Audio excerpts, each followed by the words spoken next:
So, Sue, I got an email from a student today. Oh no, let me guess. Some long convoluted question that requires a conversation and not an email. Right, and they want to turn it into an email because they don't want to walk over to my office. And I think every day we encounter emails from students where we know they are trying to get out of doing something. Absolutely. And the problem is, if we send long emails back to them, first of all, it's a time waster. Second of all, they aren't going to read it. Right.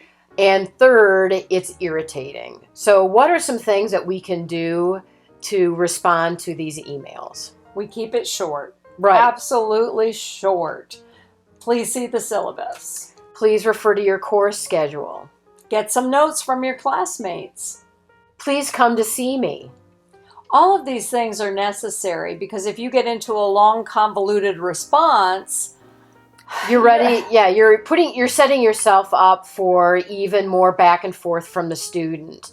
And it's typically not something that you need to have a long conversation with via email. And I think that's the problem is you type and type and type. Got to stop that.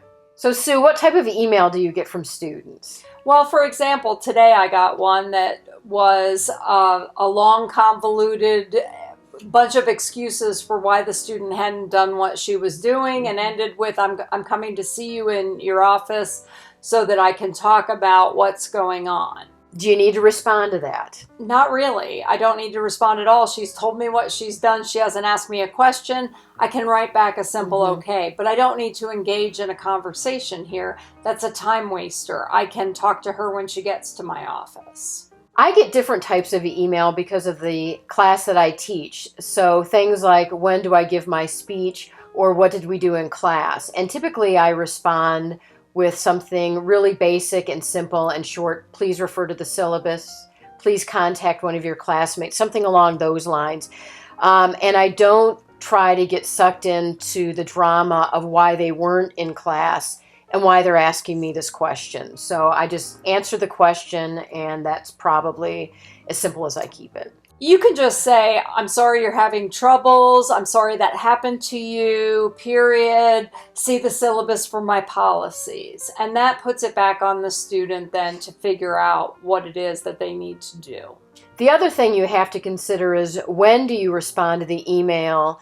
One of the things that I try to do, because I like my personal time, is I keep my responses to the daytime. So either in the morning when I get to work and I stop emailing or responding to email around 3 o'clock in the afternoon, because a lot of times I find that the students have solved the problem on their own and I don't even need to respond.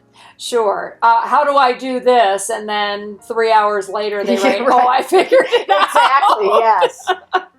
And Yes. you didn't need to waste your time Right. with that. But I Right. think the work-life balance is important too. And as long as you let them know, you train them. Yes, They know exactly. that you're not going to answer Exactly. email at 11 o'clock at night. Yes. They're going to have to wait till the morning. Right. So they become used to that, and it's not a problem. I think too often people feel that they need to be available 24/7, and we've talked about that in other tips. You don't have to be available Right. 24/7. You are entitled to a work-life balance.